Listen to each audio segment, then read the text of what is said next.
The remote control to EU's oil supplies now lies with OPEC nations. The Russia-Ukraine has now given OPEC nations an opportunity to fleece billions of dollars from the West. Let's dive deeper into the details. Hi and welcome to TFI Global, the foreign affairs and geopolitical analysis arm of TFI Media Group. I'm your host Tejasvi Malhotra. Let's begin. The West spearheaded the Go Green agenda that favored the use of green energy over fossil fuels. It was an obvious threat to the Organization of Petroleum Exporting Countries, or the OPEC. OPEC is an organization that controls petroleum production, supplies, and prices in the global market. Simply put, they rule over and dictate the global crude market, whose very existence is now challenged by the West's push towards green energy.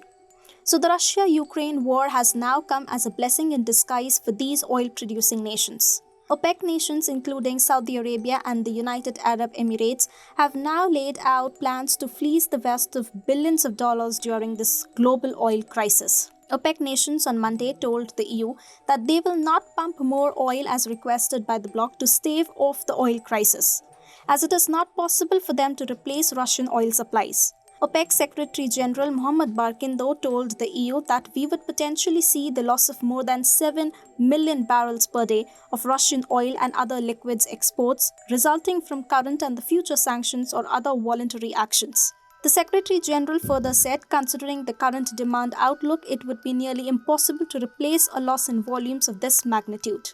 Crude oil prices have run red hot after the West's anti-Russia rally and its sanctions on Russian oil.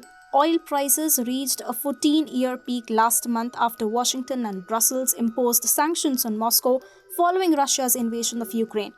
Now that's a golden opportunity for the OPEC nations to mint more money out of the West's miseries. So they are now openly refusing to pump more oil to not smoothen the oil supplies anytime soon. Not only this stance has strengthened Russia's resistance against the Western sanctions, but this has also allowed OPEC heavyweights to earn more dollars by banking on throttled supply chains. Mind the fact that Russian oil has not been sanctioned by the EU so far. However, the bloc has agreed on sanctioning the Russian oil next. Now the EU wants OPEC nations to replace Russian oil supplies to steer clear of aggravated oil crisis. But OPEC nations are no simpleton. They won't shoot themselves in the leg at a time when they know it is high time to teach the West a lesson of their lifetime. OPEC nations' message to the West is loud and clear.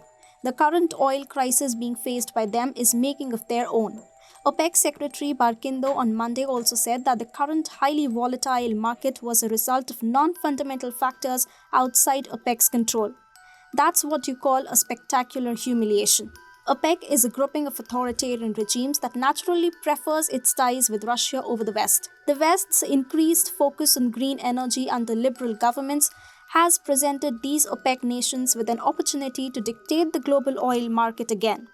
Moreover, the Biden administration's frayed ties with the Arab nations have further added the fuel to the fire. Last month, it was also reported that leaders of Saudi Arabia and the UAE explicitly declined a phone call with Biden and talked to Putin instead.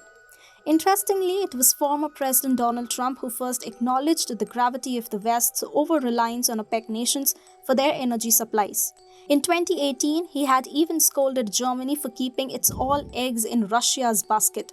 Trump once said Europe's most powerful economy spends on defense to target where they buy their energy from. Germany is totally controlled by Russia. They will be getting between 60 and 70% of their energy from Russia through a new pipeline. Yes, he hit the bull's eye in his speech, and this was how Germany had then reacted to Trump's what they laughed off as senile suggestion. Reliance on a single foreign supplier can leave a nation vulnerable to extortion and intimidation. That is why we congratulate European states such as Poland for leading the construction of a Baltic pipeline so that nations are not dependent on Russia to meet their energy needs. Germany will become totally dependent on Russian energy if it does not immediately change course. Here in the Western Hemisphere, we are committed to maintaining our independence from the encroachment of expansionist foreign powers. Well, today the West and especially the EU is paying a huge price for their utter ignorance of Trump's suggestion. OPEC nations are finally winning this global oil war, and only the Western governments are to be blamed for this catastrophe.